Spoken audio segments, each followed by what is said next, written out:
आज स्टार्ट करते हैं इथोसोम्स के साथ। इथोसोम्स का स्ट्रक्चर लाइपोसोम से बहुत सिमिलर है क्योंकि यहाँ पर भी हाइड्रोफिलिक हेड और हाइड्रोफोबिक टेल्स से एक बाइलेयर स्ट्रक्चर बनता है जिसमें सबसे बाहर का लेयर हाइड्रोफिलिक हेड से बना हुआ है, सबसे अंदर का लेयर भी हाइड्रोफिलिक हेड से बना हुआ है और बीच का लेयर हाइड्रोफोबिक टेल्स से बना हुआ है। अगर आपको लाइपोसोम्स का स्ट्रक्चर नहीं आता तो मैं मेरे वीडियो को नीचे डिस्क्रिप्शन में लिंक कर दूंगा जिसमें मैंने लाइपोसोम्स को इन डिटेल कवर करवाया है।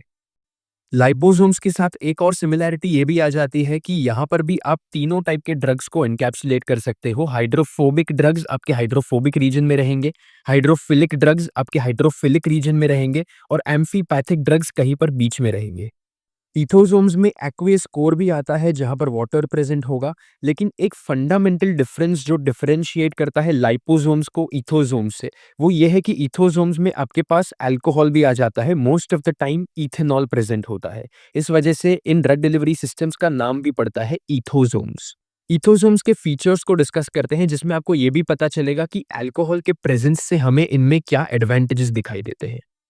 कॉम्पोजिशन की बात करते हैं, ये भी फॉस्फोलिपिड बेस्ड होते हैं क्योंकि इनमें भी हाइड्रोफिलिक हेड्स और हाइड्रोफोबिक टेल्स होते हैं।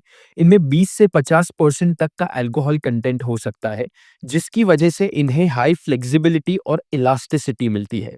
इनकी साइज 160 से 270 नैनोमीटर्स तक रेंज करती है। हमने यहाँ जिस इथेनॉल की बात की वो हाइड्रोफिलिक कोर में भी प्रेजेंट हो सकता है और हाइड्रोफोबिक टेल रीजन में भी प्रेजेंट हो सकता है। बेस्ड ऑन इन इथोसोम्स में कौन से कंपोनेंट्स प्रेजेंट है, इन्हें तीन मेन कैटेगरीज में डिवाइड किया जाता है: क्लासिकल इथोसोम्स, बाइनरी इथोसोम्स और ट्रांस इथोसोम्स। इन तीनों कैटेगरीज में आप देख सकते हो कि पहले दो कंपोनेंट्स एग्जैक्ट सेम है, तीनों में फॉस्फोलिपिड्स भी प्रेजेंट है और तीनों में इथेनॉल भी प्रेजेंट है, लेकिन बाइनरी इथोसोम्स में इथेनॉल ज्यादा क्वांटिटी में प्रेजेंट होता है। और एक डिफरेंस इनके तीसरे कंपोनेंट में आता है। क्लासिकल इथोसोम्स में तीसरा कंपोनेंट वाटर है, बाइनरी इथोसोम्स में तीसरा कंपोनेंट पेनिट्रेशन एनहांसर है और ट्रांस इथोसोम्स में सर्फैक्टेंट या एज एक्टिवेटर है। इनमें अल्कोहल की नॉवेल्टी होने की वजह से इनके बहुत सारे एडवांटेजेस हो सकते हैं। सबसे पहला एडवांटेज तो ये है कि अल्कोहल की वजह से जो इनको फ्लेक्सिबिलिटी मिलती है, उसकी वजह से इनका स्किन परमिएशन बहुत हाई होता है। इसके अलावा ये सभी टाइप के ड्रग्स को एनकैप्सुलेट भी कर सकते हैं, चाहे वो हाइड्रोफोबिक हो, हाइड्रोफिलिक हो या एम्फीपैथिक हो। इथेनॉल के प्रेजेंस की वजह से सर्टेन केसेस में इनके वेसिकल या फॉस्फोलिपिड्स की स्टेबिलिटी भी बढ़ जाती है।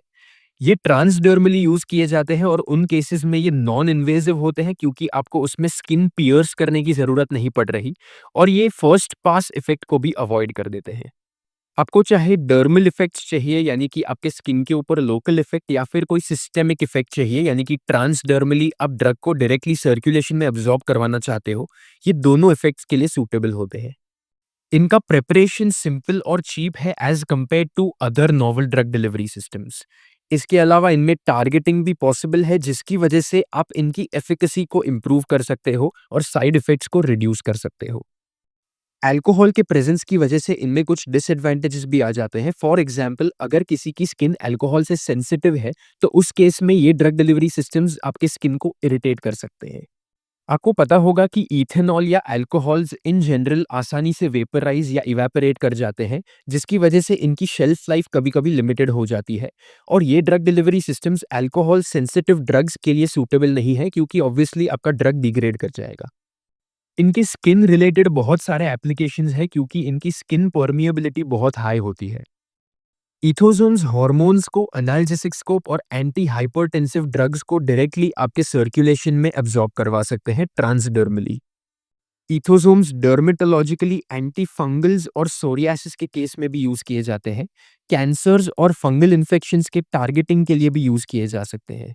इनके न्यूरोलॉजिकल एप्लीकेशंस भी है क्योंकि अगर आपने इथोसोम के सरफेस पर स्पेसिफिक मॉडिफिकेशंस किए तो ये ब्लड ब्रेन बैरियर को क्रॉस करने की कैपेसिटी भी रखते हैं। और लास्टली ये कॉस्मेस्यूटिकल्स और स्किन केयर में यूज किए जाते हैं।